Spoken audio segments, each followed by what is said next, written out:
So welcome, John, to the UpLevel Podcast. Thank you for saying yes to coming to talk to us about the ROI of coaching in the workplace. Thank you for having me, Christy. Yeah. Okay. What is your definition of coaching? Being a practitioner of this work for so many years, how are you defining it these days?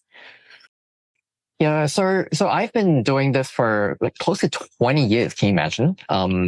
My first ever job was facilitating youth when I was 18. So I always thought that facilitating is my thing, and standing in front of a class is my thing. So I've been doing that for the first 10 years of my career. Then coaching came about, Coactive came about. Then I started to realize that, hey, there's a whole different modality. Yes, it's about asking questions, and yet coaching is so different from facilitating, and so different from training or leading front of the room as we know it. And really bring out the potential in people. So and also discovering parts of people that even they themselves don't know.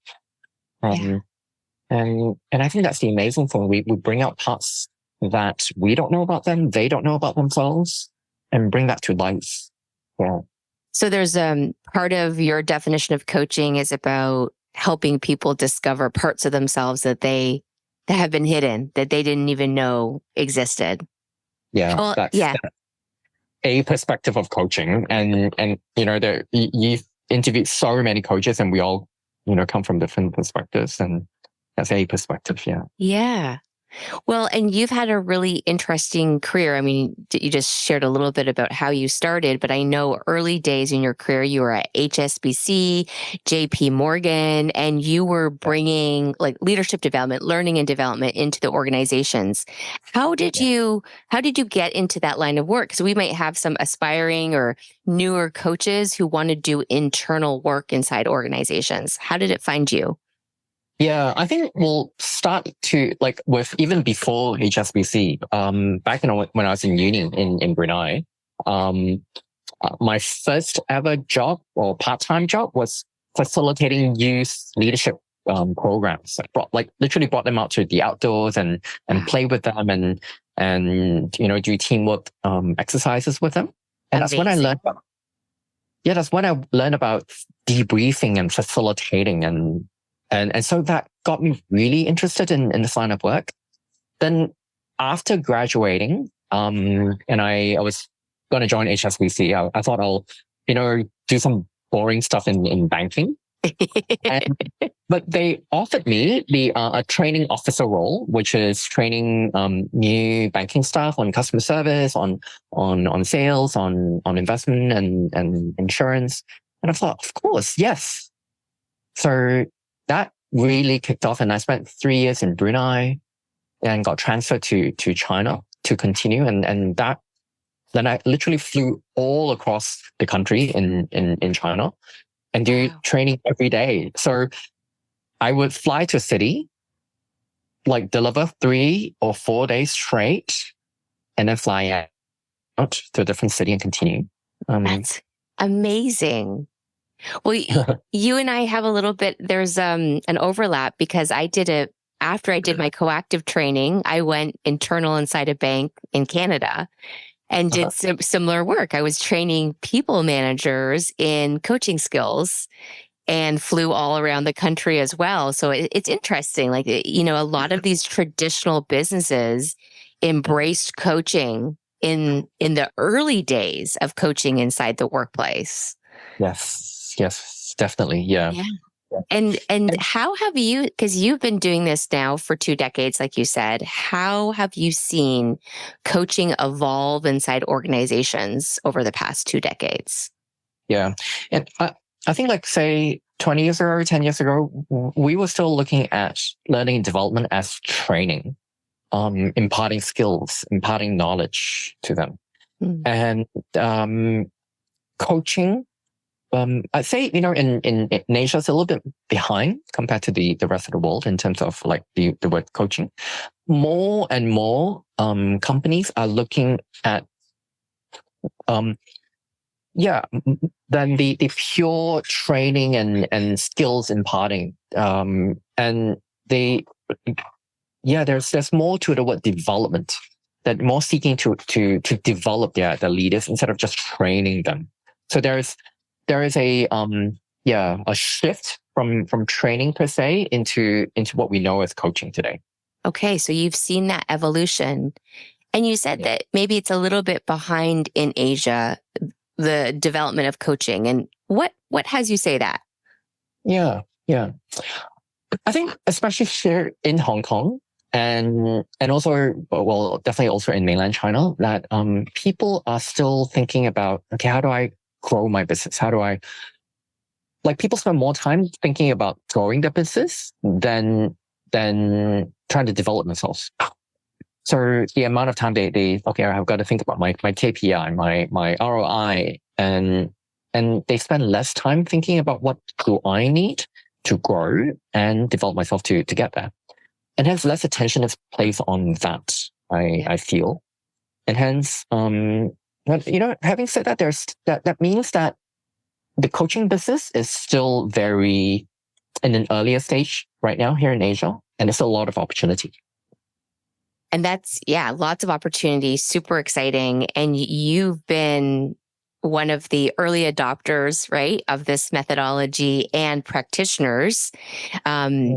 What's it like to be a person in a region that's spearheading coaching and this type of, in your bio, you talk about like you're up-leveling consciousness. Like ultimately that's what you're doing. So I want to hear more about how you see it to be that and what it's like to be one of the leaders of this work. Yeah, I feel like it's both challenging and rewarding at the same time. Mm-hmm. Challenging because it's a newer market. And so in the sense that people still need education on what coaching really is, as opposed to the traditional kind of training. So they understand that. So to talk about, we're not just imparting skills. It's about the transformation of leadership consciousness, the vertical development of consciousness. Not many of our clients get that or understand that. So there's an element of education or educating our clients, and that's the challenge part. And I think the rewarding part is that once they get it, they're like, wow, that's really powerful. We want more. And like, can we do more? What can we bring? And so also the rewarding part, like you said, me being like a forerunner in this area, there are a lot of new coaches wanting to learn our craft. And you and I were both faculty of coactive coaching, and definitely a lot of people are getting very interested in our modality and like, how do I get certified and how do I become a coach, and like, what can I do and to contribute to the up level of leadership consciousness. Yeah. So that's exciting to be a part of like that type of groundswell of energy and people like flocking to the craft. How do you explain it then? How do you educate your clients and people who haven't had exposure to this kind of work? What's the language you use? And feel free to say it in you speak 8 languages, so feel free to say it in like any language and then translate it, if you will, for us English listeners. Yeah, well, no, I'm probably better in English than to say Cantonese or Mandarin. Okay. Oh well, maybe I'll bring the Mandarin term to it. It is so leadership consciousness transformation is 领导力蜕变. So leadership transformation. And so I guess maybe when I speak to my Mandarin speaking colleagues, and I say, no, it's not about education, it's not about training, it's 领导力蜕变. So they get very curious about the word 蜕变, which is transform. And so they were like, huh? What do you mean transform?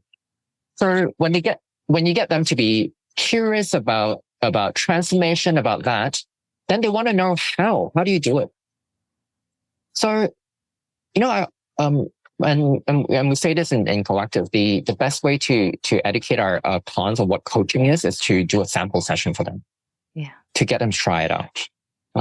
So I often invite them to workshops or to do a sample session so that they can, feel it themselves and sense it themselves.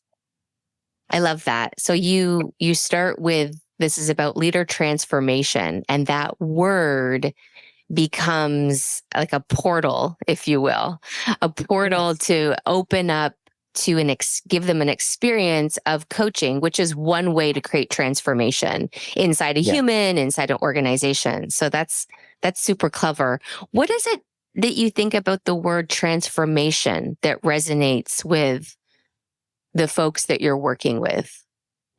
Yeah. As you're saying that term, I'm thinking about Tao.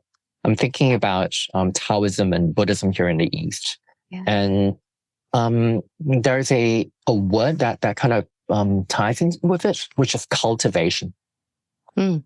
So in Eastern philosophy, we've always talked about cultivating to be a higher form or higher consciousness about ourselves, whether it's in Buddhism or Taoism or any Eastern philosophy. So, and often I bring this into with my clients, and we say, hey, coaching can be a modality in helping us cultivate. So when I use the term cultivation, which in the Mandarin is 修行, and they get very curious. They're like, oh, okay, so cultivating, transforming. So tie it in with Eastern philosophy, that kind of rings a bell for them. Yeah, because those seeds have been planted, right, somewhere culturally or maybe through their lineage, like the Taoism and Buddhism. How is faith and religion in the workplace in your region? Is it present, or is it subtle, kind of like what you're saying? It's like you can drop these like seeds and it triggers something. Yeah, it does trigger something. So, often with coactive or leadership circle, a lot of our clients think, well, it comes from the US. It's a very Western sort of way of development, right? Yeah. So sometimes we face skepticism. So sometimes they ask, wait, so can we apply it to here in Asia? Yeah. And so when we're doing our classes, when we tied in with Taoism, when we tied in with Eastern philosophy, then they're like, it's all related, it's all integrated. And hence for them, there's a ring to it. They feel that they resonate with the whole concept. What else? What are some of the other things that I'm so curious about, how you've been able to adapt coaching and coactive within an Asian culture, and the other links that you draw back to the culture? Yeah.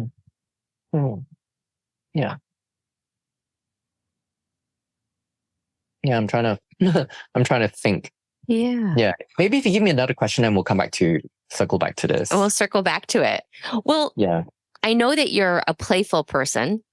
Yes. So how do you bring play into your role as a leader of this work, a facilitator of this work, into your coaching? How do you bring play in? Yeah. Oh my goodness. Like this is a big one for me. So, and I guess, well, yeah, maybe I'm comparing it up, especially here in Asia, people, when they go into classes, they're very serious. They want to, get it right.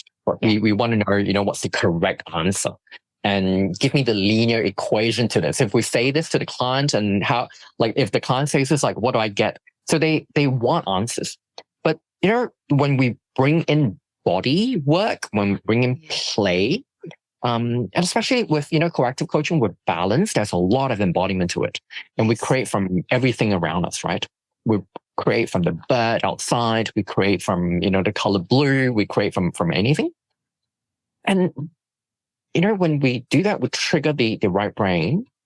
And a lot of leaders and coaches here in Asia, they will go like, wow, we landed with an answer by like, from just random colors and random play. Like, what? Amazing. Yeah. Yes. So, and deep inside, they all want to play. When we give them permission to play, And we tell them, yeah, forget about the linear stuff. Sorry. We don't forget it. We put it aside and we integrate it later. We integrate the left and the right brain. When we give them permission to play and permission to be creative, then they start to allow themselves, and the power emerges. Yeah. Beautiful. So bringing the play in through embodiment and creativity, like the use of colors and imagery. And it does, like, we know, right? It helps us access different parts of our brain. But I'm just envisioning you like in front of a room with a group of participants, just being embodied. And wait, are you recollecting a story, or I'd love to hear some? Yes. So a few weeks ago, I co-led Balance in Singapore with a co-leader. And so I was the tag team client. And so they were, finding different perspectives to play with me. And this lady, she's like, hilarious and humorous and playful to start with. And she came and asked me, okay, what do you see outside? I don't know, like bird. And we started laughing, like, just randomly. And, I thought of something dirty, and I was being, cheeky there. Cheeky, but yeah. I said it in her local language. I said it in Hokkien. So bird is jiao in Hokkien. And when I said it, it just sounds so hilarious. And the whole room, part of the room, because not everyone speaks Hokkien or Mandarin in Singapore, they started laughing out loud. And that perspective, instead of calling it bird, we call it jiao. And it resonated for me as a client, and for the room. They get it because there's an element of being playful to it and playing with the language. Yes.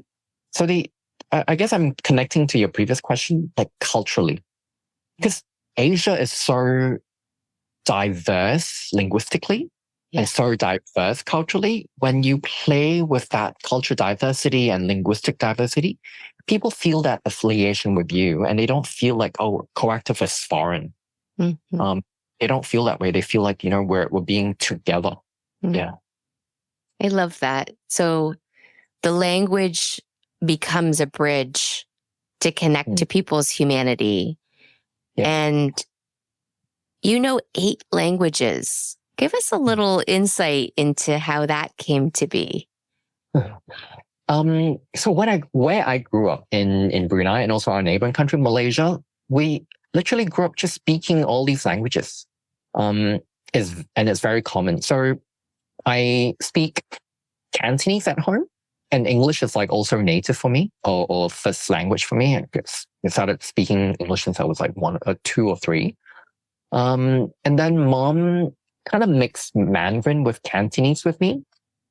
And she speaks Hakka, which is a different language at her home. So when I speak to my maternal uncles, I speak to them in Hakka. Okay.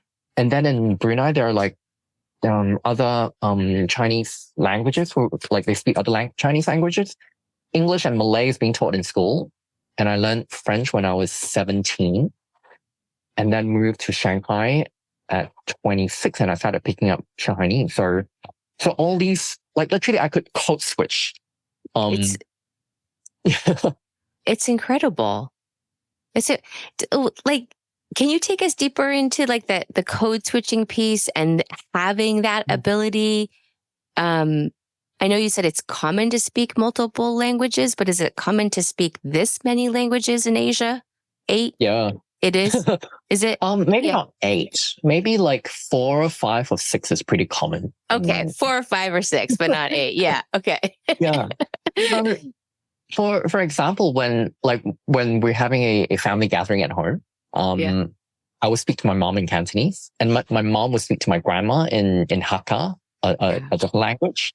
Then my uncle and my auntie would speak in Hokkien. We would turn to the kids and speak to them in English. Then someone, in the mix would throw in other languages just to be playful. Brilliant. So literally at home, we would be like, depending on who we're talking to, we will switch to that language, and then, mix and match. And perhaps even in one sentence, we could be doing it in a few languages. Yeah. And it's a brilliant. Yeah. And this is where I'm tying with coaching. So if I coach one-on-one here in Asia and I put on my poshest English accent with them, they would feel that distant. Mm-hmm. But if I coach someone from Indonesia or someone from Brunei, when I'm coaching them in English predominantly, and I throw in Malay words, and I throw in that cultural nuance with them and connect with them at that level, there is that element of safety. There's that element of like, yeah, we're the same. We're together. You're not this posh coach from Hong Kong. You are one of us. Yeah. We have the term in coaching, meet people where they're at. Yes. And that's what I hear you saying. And you do that through language. And it's beautiful. Like I have not met a colleague that speaks 8 languages and in one conversation could drop in 8 different languages. So it's inspiring. You're inspiring. Oh, thank you. I'm setting intention that you and I we should lead in Singapore. Okay, let's do that. Because that's an opportunity to do that because they speak so many languages there. And so when you throw that into the mix, it's really fun. I would love that. So who's been like a person in your journey that you would say this person has impacted me in such a positive way, and they have the qualities of this transformational leader, coach? Is there and you don't need to say the name, but can you tell us a story of a person that's impacted you and share a little bit about some of the qualities that they exhibit? Yeah. I think there's so many, and even in our coactive journey, we meet other leaders and leaders who have mentored us, and we've gone through leadership, and we meet so many amazing leaders in our line of work, right?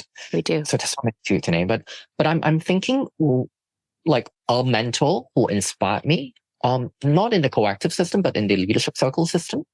And she was assigned to mentor us as we're preparing to lead the course.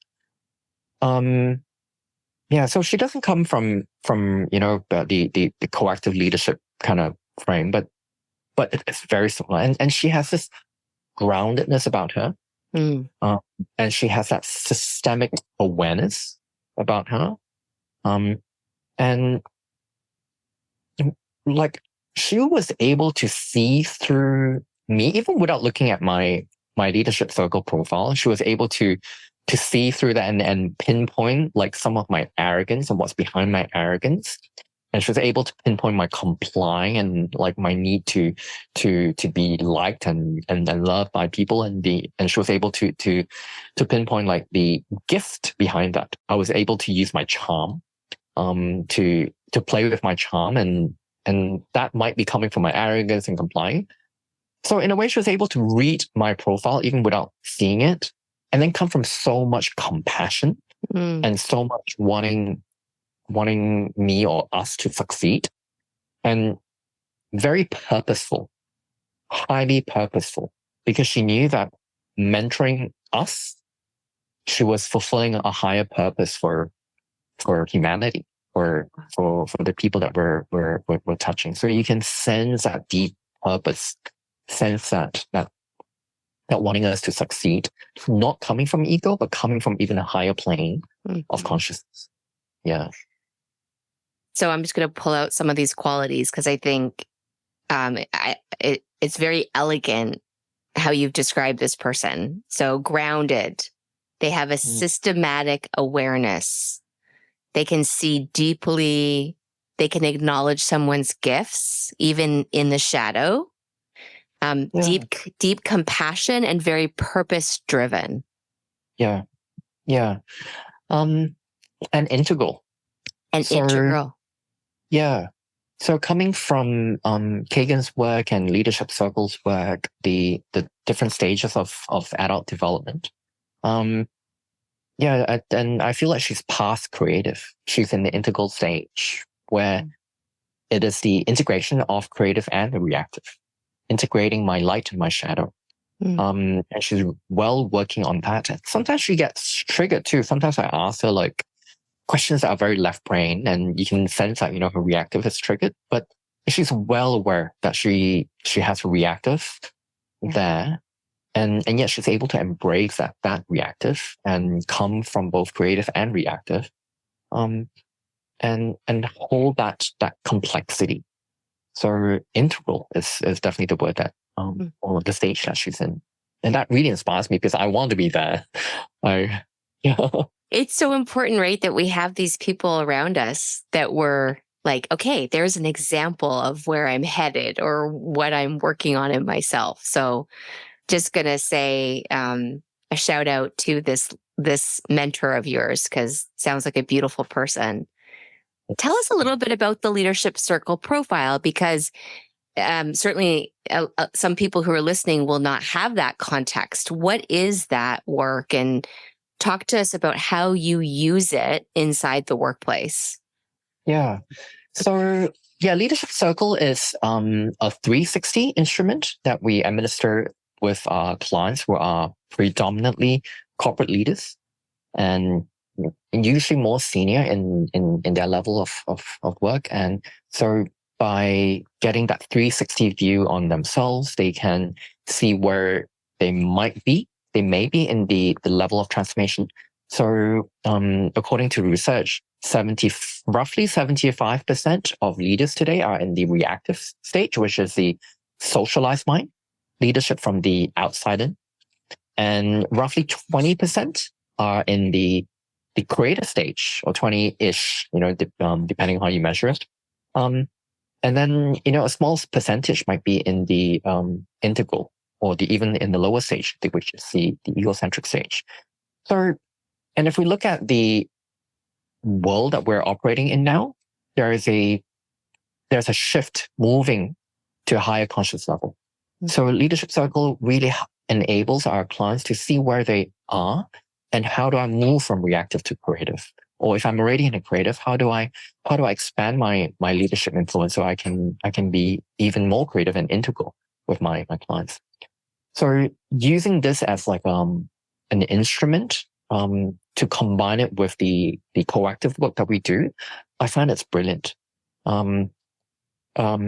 Leadership circle has a lot of hard data, has a lot of research behind it, and corporate clients love it because it's tangible, because they can touch it, they can feel it, they can see where they stand in a bigger database of leaders. Yeah. And with the proactive, we are using really it as a technology to help them look at the saboteur, look at their own fear, and move towards their purpose, move embracing their value and helping them see their impact.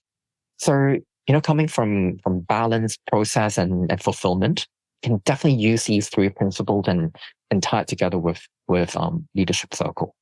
Beautiful.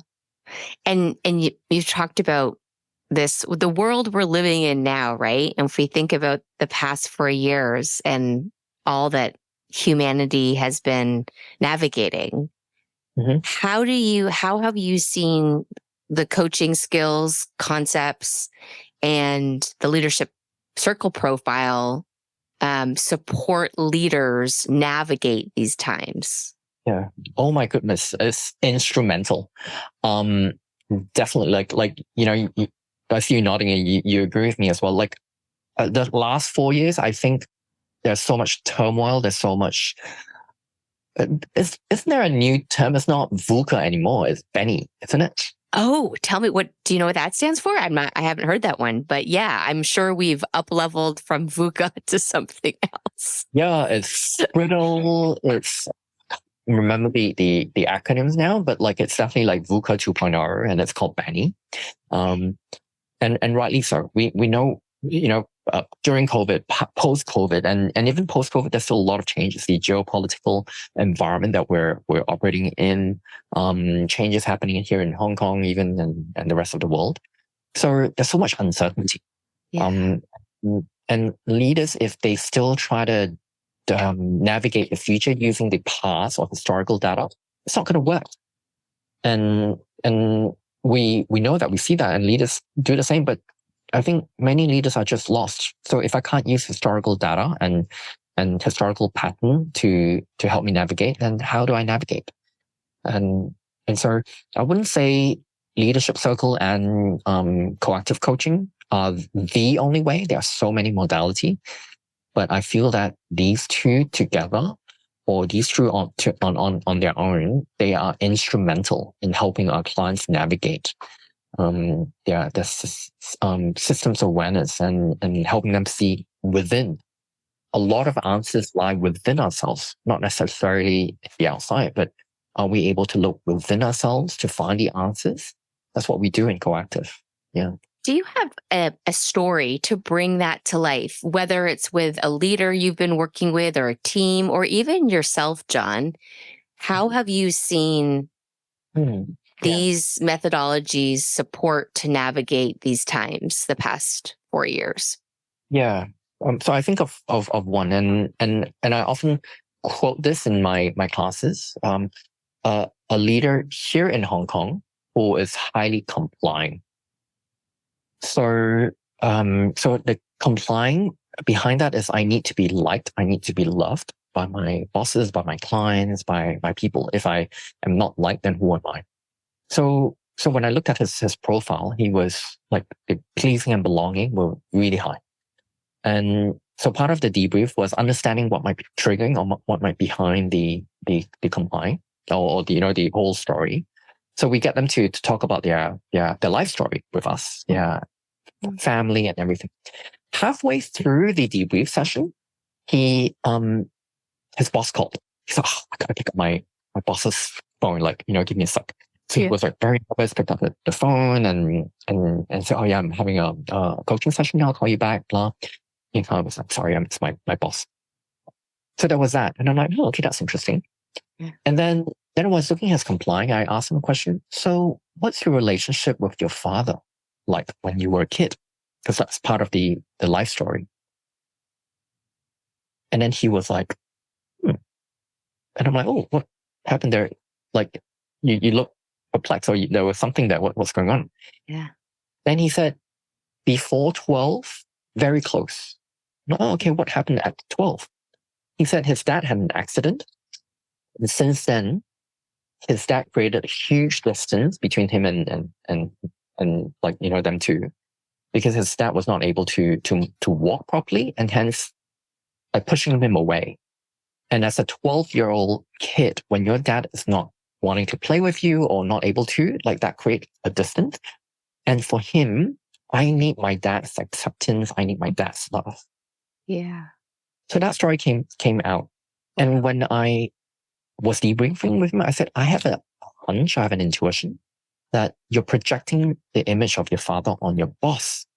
He was like, huh? And I told him that story, and right away, tears just rolled from his eyes. And he was like, oh my goodness, I've been doing that my entire career. Yeah. Every boss that I see the image of my father, needing their acceptance, needing their love. And I've been doing this to myself. So that was really like your nail on his head, and really like a wake up call for him, and say, yeah, if I keep doing this to myself, what is the impact am I creating around me or to myself?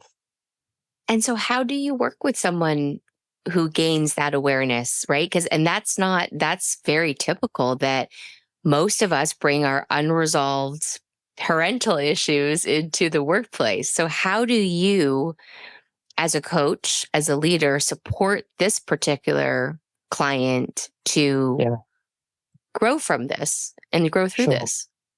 Yeah. So in order for us to able to, defeat our enemy, we got to first see our enemy, right? The art of war. So the first thing about being able to work with this saboteur is to recognize that it's there. That is to recognize the voices it's telling us. So when I work with him and be able to name it, that's the voice of our saboteur, that pattern that keeps repeating in our head. Mm-hmm. It's an old story. It's a story from our past. And when we keep repeating that story, how does it impact us emotionally and somatically. So working with their somatic experience, and when you think of that, I need, my dad's acceptance. How does it feel in your body? Where is it sitting? And just be constantly aware of that experience. And when that experience comes up in their daily life, then be able to recognize, oh, okay, it's an old story. And keep practicing that. And when we acknowledge it, when we see it, and we are able to create a distance between it and us, that's already one big step forward. That's one way. And then latching on to what's the gift behind the complying. There's a lot of love. There's a lot of I want to be accepted by my father because I love him. I want to be accepted by my boss because I care for my stakeholders. So how do we leverage on that gift behind the component that is moving to the relating? You're so passionate about this work. Your clients are so lucky, John, to have you guiding them. I'm making up that you've done deeper studies into the somatics and into embodiment. Is that true? Have you done more of that, of your own work around that? I wouldn't say that I've done a lot of deep work on that. Maybe because I'm a very body embodied person. Yeah. Yeah. So I remember early in my career when people ask me, how do you feel in your body? I articulate right away. And so in my own fundamentals and fulfillment class, when we talk about sensations and boom, I give it to you right away. So I sense it very deeply in my own body, and hence I'm able to use it more in my coaching. Yeah. Well, and that's a great tip for coaches who are looking to do more work inside organizations and they have a natural gift, like they are able to sense what's happening in their body. This is a great access point because many people inside organizations, and I think it doesn't matter what part of the world I'm saying this in, is that they've been cut off, right? It's very much neck up. We are in our heads. And I love the way you framed it is we cannot use our historical data or our historical way of being anymore because of the new world that's being created. And it's asking us to bring our whole self, the whole human, to be embodied. How from your perspective, how does this create return on investment inside organizations, the somatic piece, the embodiment piece, the awareness of our past and how it's here with us in the future? Yeah. I'll kind of deviate a little bit with your question. So I supervise our certification students through their certification, and often our certification student, and you would know it as well, they're like, oh, I don't know how to do embodiment with my corporate clients. They're senior managers, and how can I get them to move their hands and their legs and do that? So I feel that there is a misconception that when you embody, you got to stand up and do big movement and dance and all that. That's really a misconstrued idea of embodiment. I feel like, just getting them to sense what's in their gut or that tingly sensation in their heart or wherever that might be, just be aware of it, sitting with it. We don't need to stand and feel our arms. We just sit with it and be able to articulate it. And that itself is embodiment. So embodiment can be very subtle. It can be leaning back and enjoying the breeze. If you're, imagine yourself sitting on a yacht and enjoying the breeze and just sitting back and have a beer in your hand. That very subtle movement is embodiment. So I often share with my my supervisee and tell them that you don't have to do big hand gestures to embody. It can be very subtle. I really appreciate that. That's accessible to people because it's true. A lot of our organizational corporate folks will say, that's just wild. I am not going to get up and move around and flail my arms. But where you're pointing us is actually, let's get more present and still. which will have us be more aware of what are some of the sensations happening within our body and how can we use that as information, not just the voices in our head. Yes, absolutely. So, and when I do, when I coach my senior leaders in the organization and using leadership circle, I kind of prep them sometimes. I'll say, I'm going to ask you a question that may sound strange, but play along with me. When you say this out loud, like where do you sense it in your body? And when they hear that question, sometimes they either get, wow, you're giving me permission to talk about my body, or they get very perplexed.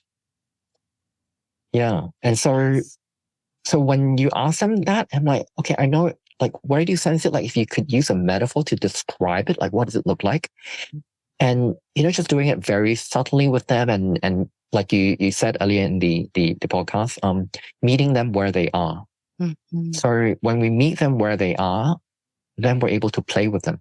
So then they don't see it as like a dirty word, like, oh, using my body. No, like then we all have a body. We all have sensations. It's being able to recognize them and see them.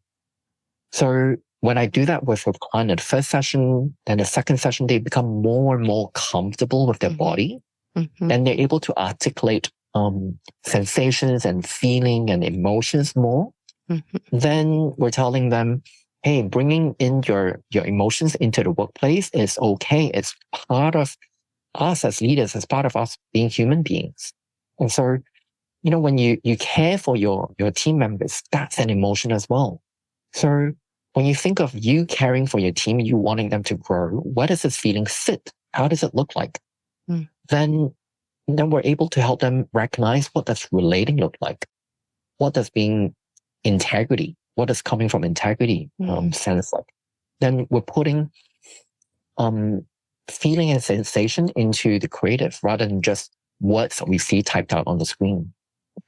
And if I was a organizational client looking to bring this inside my organization, why does that, with all the beautiful things you just said, how is that going to help my business? Why would I make that investment? Yeah, well, if I'm coming from relating, caring for our team members, caring for our stakeholders, imagine if you're a leader, say have like 10 people under them, if I'm showing them care, I want them to grow. If your team members are growing with you, they want to achieve results with you. Like you don't need to tell them that we're hitting our KPI, but they can sense that you want them to grow and like why we're growing, coming from purpose. And when you well, when I say invest, it can be like investing money on them or investing your time, investing your energy on them. That's also investing on them. If they see their bosses investing that in them, like, wouldn't anyone feel good about them? Wouldn't they want to create more value from their work? Definitely great ROI if you ask me. Yeah, there's the ROI, right? It's an investment that keeps on giving. And it's kind of where we started this conversation. You talked about there is more awareness happening where people need to beyond invest in their business and focus on their goals. They need to invest in their people and develop their teams. And so I think it's a good place to kind of end our conversation. What is your vision? What is your hope for coaching and transformational leadership inside the workplace? Yeah. I want to articulate my dream and then answer your question. Right. I have a dream to bring leadership circle and coactive coaching in like a leadership development space to Brunei. So Brunei is known for our natural rainforest and it's pristine. And so I want to bring that awareness to Brunei, welcoming international, travelers to Brunei and and experience it with nature. So when we're connected to nature, we're connected to ourselves. And with that dream, I really hope that when we connect with nature, we connect with ourselves. it upgrades our awareness to our surroundings. Mm-hmm. So leadership may not just be, in a concrete jungle. There's more to it. So that's how being connected. That's what I'm coming to. Yeah. Beautiful dream. And so then, your vision for the workplace and bringing coaching, what are you seeing there? I mean, let's get people out into the nature, please. I mean, I'll pull from your dream. What else are you seeing? Like, how do you? Yeah. Yeah, it comes back to the word connection. That we're not seeing our team members as separate from us. We're not seeing our stakeholders as objects that we try to manipulate or try to get with them or something. Like, see them as part of the bigger system that we're all in. And if we see that the person in front of us and ourselves are part of a bigger system, that they are actually us and we're actually them, and we see that way. Yes. Like, wow. Like, think of what kind of economy that we're creating. There is no East versus West. There's no you versus I. We're all one, and we're working towards a better social economic outcome for all of us. You are speaking my language, my friend. John, it's such a pleasure. We don't know each other well, and so I'm so grateful for this time. And I feel like we could keep going for at least another hour. Yeah, you've got so much wisdom. There's such a depth to you. I'm so grateful that you're doing this work and that you're supporting the region you're supporting to up-level the consciousness in the way that you are, like in the playful, embodied, whole human way that you do so well. How can people connect to you? Because they're going to want to find you. Yeah. So thank you for that acknowledgement, Christy. I feel very humble when you say that, and coming from purpose, I think that's important for all of us. So how do people reach me? They can look me up on LinkedIn. So I respond to all messages on LinkedIn. I have a landing page, johntT.coach. That's my landing page. So LinkedIn on my website landing page. These are ways you can connect with me. Wonderful. And I'm going to hold the vision that we get to co-lead together sometime soon, do some more work together. And I'd love to come to Asia and be educated by you and learn more about the culture. Well, let's set intention to co-lead together here in Hong Kong or Singapore or anywhere in Asia. Let's co-lead. Let's set intention. Let's do it. Yes. Thank you, John, so much. Thank you, Christy.